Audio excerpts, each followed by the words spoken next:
Okay, all right. Speaking of the new year, did you make a resolution to get yourself out of debt? Very important here.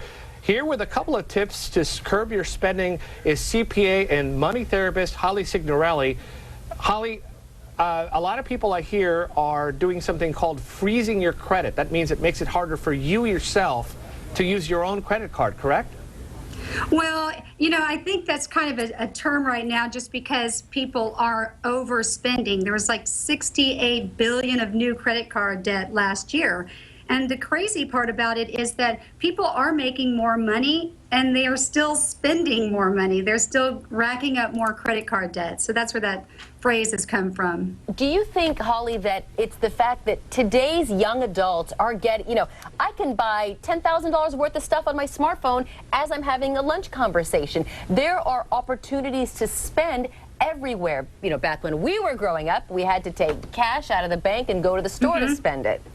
Yep, that's what I call instant gratification in my book, because so many people buy things that have no intrinsic value. It's just, you know, they're right there at the grocery store and they grab something that they don't need or even want. And a lot of times those are very small ticket items, but they add up to thousands of dollars. Are we as Americans, I mean, even with the technology we're seeing nowadays with the phones in our hand, in a better place when it comes to credit card debt than, say, just maybe 2000 or the year 2005, 10 years ago, 2006? Oh, no, it's gotten so much worse. It's ridiculous. And my theory is that, you know, we've had so many economic downturns, and it was so bad this last time that people went through what I call a spending starvation. So just like if you go on a diet and you starve yourself, you're going to end up pigging out, right? That's the stereotype. Yeah, but what are they pigging out on? What are they buying?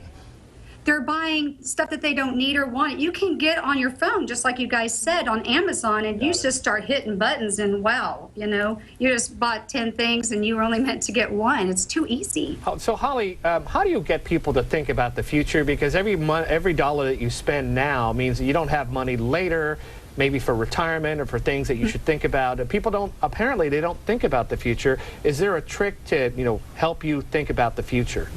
Well, people have stopped thinking logically when it comes to their finances, because Gen X has the worst savings ever and the most education. So those two things don't correlate. So what I tell people, if they don't have a plan at all, is literally every paycheck you get, put some in your savings. And every paycheck you get, pay down your credit cards and pay 4 times more than you're supposed to, because the minimums are so small that it's ridiculous anyway. And you don't have to wait until the bill comes. Like, get online and make a payment on your credit card every time you get a check. And also do something for yourself every week. But instead of doing something crazy or that you don't need, just do something nice for yourself so that you're not in that spending starvation. You can go out and buy and something.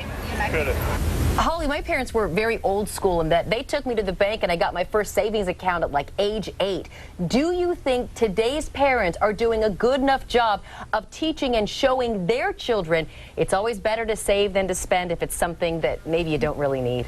I think that they're not doing that. And I think it's a great idea to give your kid a bank account when they're young, because you're teaching them those lessons. And also, even as a teenager, if they mess up or they, you know, get a bounced check or that, why not learn those lessons then, not in your 20s? So these people that are in their 20s now, they really don't know how to handle finances, and all they have to do is fill out a credit card. They can completely falsify their income, and they end up with a credit card when they're 20 years old. So not only do they have student loan debt, which we all know about, but now they have credit card debt too, and that's how you start your 20s. And it's going to be interesting to see what happens over the next decade when these people can't buy homes because their credit is so destroyed. All right, Holly, we have to leave it there. Thank you very much. Money therapist Holly Signorelli with some good advice on how not to get yourself into trouble with spending too much in the year 2016.